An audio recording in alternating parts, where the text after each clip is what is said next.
उत्पत्ति अध्याय 29। फिर याकूब ने अपना मार्ग लिया और पूर्वियों के देश में आया।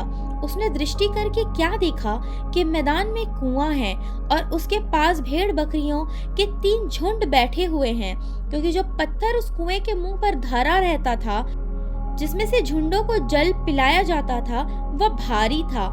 और जब सब झुंड वहां इकट्ठा हो जाते, तब चरवाहे उस पत्थर को कुएं के मुंह पर से लुढ़काकर भेड़ बकरियों को पानी पिलाते और फिर पत्थर को कुएं के मुंह पर ज्यों का त्यों रख देते थे।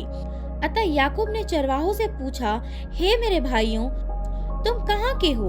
उन्होंने कहा, हम हारान के हैं। तब उसने उनसे पूछा, क्या तुम नाहोर के पोते लबान को जानते हो? उन्होंने कहा, हाँ, हम उसे जानते हैं। फिर उसने उनसे पूछा, क्या वह कुशल से है? उन्होंने कहा, हाँ, कुशल से है। और वह देख, उसकी बेटी राहेल भेड़ बकरियों को लिए हुए चली आती है। उसने कहा, देखो, अभी तो बहुत दिन है, पशुओं के इकट्ठे होने का समय नहीं, इसलिए भेड़ बकरियों को जल पिलाकर फिर लेकर चराओ। उन्होंने कहा, हम अभी ऐसा नहीं कर सकते। जब सब झुंड इकट्ठा होते हैं, तब पत्थर कुएं के मुंह पर से लुढ़काया जाता है और तब हम भेड़ बकरियों को पानी पिलाते हैं।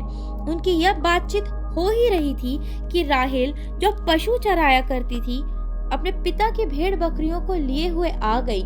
याकूब ने अपने मामा लबान की बेटी राहेल को और उसकी भेड़ बकरियों को देखा, तो निकट जाकर कुएं के मुंह पर से पत्थर को लुढ़काया और अपने मामा लबान की भेड़ बकरियों को पानी पिलाया।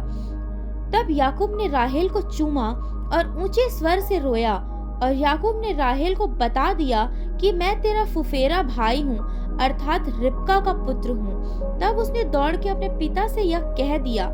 अपने भांजे याकूब का समाचार पाते ही लबान उससे भेंट करने को दौड़ा और उसको गले लगाकर चूमा, फिर अपने घर ले आया। याकूब ने लबान को अपने सब वृत्तांत सुनाया। तब लबान ने याकूब से कहा, तू तो सचमुच मेरी हड्डी और मांस है। और याकूब 1 महीना भर उसके साथ रहा। तब लबान ने याकूब से कहा, कुटुंबी होने के कारण तुझसे मुफ्त में सेवा कराना मेरे लिए उचित नहीं है, इसलिए कह दे तुझे सेवा के बदले क्या दूं। लबान की 2 बेटियां थी, जिसमें से बड़ी का नाम लिया और छोटी का राहेल था। लिया के तो धुंधली आंखें थी, पर राहेल रूपवती और सुंदर थी। इसलिए याकूब ने, जो राहेल से प्रीति रखता था, कहा, मैं तेरी छोटी बेटी राहेल के लिए 7 वर्ष तेरी सेवा करूंगा। लबान ने कहा, उसे पराये पुरुष को देने से तुझको देना उत्तम होगा, इसलिए मेरे पास रह। अतः याकूब ने राहेल के लिए 7 वर्ष सेवा की और वे उसको राहेल की प्रीति के कारण थोड़े ही दिनों के बराबर जान पड़े। तब याकूब ने लबान से कहा, मेरी पत्नी मुझे दे और मैं उसके पास जाऊंगा, क्योंकि मेरा समय पूरा हो गया है। अतः लबान ने उस स्थान के सब मनुष्यों को बुलाकर इकट्ठा किया और एक भोज दिया। सांझ के समय वह अपनी बेटी लिया को याकूब के पास ले गया और वह उसके पास गया। लबान ने अपनी बेटी लिया को उसकी दासी होने के लिए अपनी दासी जिल्पा दी। भोर को मालूम हुआ कि यह तो लिया है, इसलिए उसने लबान से कहा, यह तूने मेरे साथ क्या किया है? मैंने तेरे साथ रहकर जो तेरी सेवा की, तो क्या राहेल के लिए नहीं की? फिर तूने मुझसे ऐसा क्यों छल किया है? लबान ने कहा, हमारे यहाँ ऐसी रीति नहीं कि बड़ी बेटी से पहले दूसरी का विवाह कर दें। इसका सप्ताह तो पूरा कर, फिर दूसरी भी तुझे उस सेवा के लिए मिलेगी जो तू मेरे साथ रहकर और 7 वर्ष तक करेगा। याकूब ने ऐसा ही किया और लिया के सप्ताह को पूरा किया। तब लबान ने उसे अपनी बेटी राहेल को भी दी कि वह उसकी पत्नी हो। लबान ने अपनी बेटी राहेल की दासी होने के लिए अपनी दासी बिल्हा को दिया। तब याकूब राहेल के पास भी गया और उसकी प्रीति लिया से अधिक उसी पर हुई और उसने लबान के साथ रहकर 7 वर्ष और उसकी सेवा की।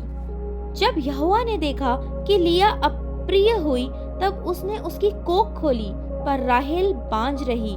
अतः लिया गर्भवती हुई और उसके एक पुत्र उत्पन्न हुआ और उसने यह कहकर उसका नाम रूबेन रखा, यहोवा ने मेरे दुख पर दृष्टि की है, अब मेरा पति मुझसे प्रीति रखेगा। फिर वह गर्भवती हुई और उसके एक पुत्र उत्पन्न हुआ। तब उसने यह कहा, यह सुन के कि मैं अप्रिय हूँ, यहोवा ने मुझे यह भी पुत्र दिया, इसलिए उसने उसका नाम शिमोन रखा। फिर वह गर्भवती हुई और उसके एक पुत्र उत्पन्न हुआ, और उसने कहा, अब की बार तो मेरा पति मुझसे मिल जाएगा, क्योंकि उससे मेरे 3 पुत्र उत्पन्न हुए। इसलिए उसका नाम लेवी रखा गया। और फिर वह गर्भवती हुई और उसके एक और पुत्र उत्पन्न हुआ, और उसने कहा, अब की बार तो मैं यहोवा का धन्यवाद करूंगी। इसलिए उसने उसका नाम यहूदा रखा। तब उसकी कोख बंद हो गई।